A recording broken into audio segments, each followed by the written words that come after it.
Organic बाहर से लाओगे, अपने को तो खर्चा नहीं कराना है और बढ़ानी है, तो कैसे बढ़ाएंगे? ये गाय, हमारी देसी गाय माता होगी हमारे पास, सब कुछ हो जाएगा। देसी गाय और गोबर, उसके गोबर और गौमूत्र से आप खेती करें तो ही आपकी आय बढ़ेगी।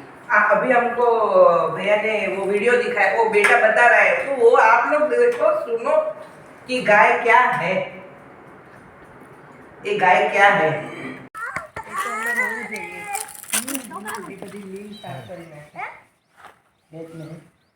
यही जीवामृत का बना लेने का। हाँ, ये केचुए का बनाया था यहाँ पे, अमेरिकन जो आप बता रहे थे।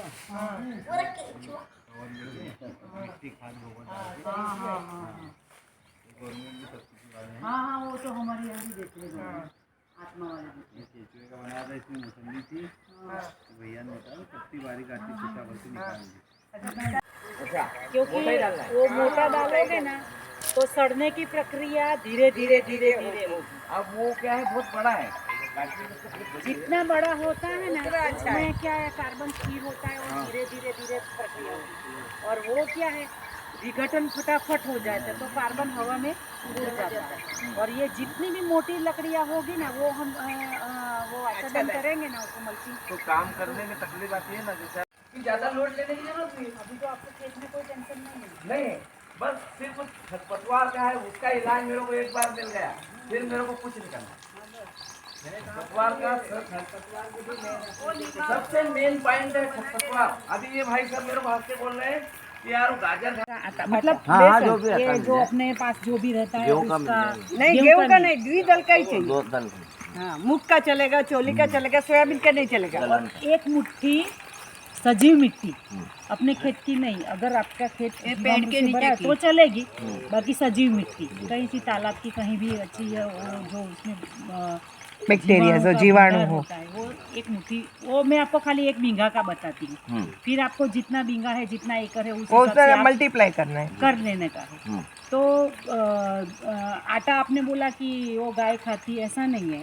अब हम जब जीवामृत बनाते हैं ना, तो आटा किसके लिए? प्रोटीन। और गुड़ किसके लिए? कि और उसको क्या करना पड़ता है, जैसे ही आपने आज अभी बनाया तो उसको ये जो परिभ्रमण करती है पृथ्वी, उसकी दिशा में हिलाना पड़ता है। घड़ी के कांटे की दिशा में अपने को सुबह और शाम हिलाना पड़ता है उसको। और गर्मी के सीजन में ये 48 घंटे में 2 या 3 दिन में तैयार हो जाता है, और ठंडी में 7 दिन लगता है जीवामृत तैयार होने में। तो पूरा सुबह और शाम 2 दिन उसको हिलाना पड़ता है। तो गुड़ किसके लिए? तो बैक्टीरिया होते हैं ये गोबर और गौमूत्र में, तो उसको बढ़ाने का काम करती है गुड़, बराबर है। तो बढ़ाएगा, बैक्टीरिया बढ़ेगा लाखों करोड़ों की संख्या में, तो उसको खाना चाहिए।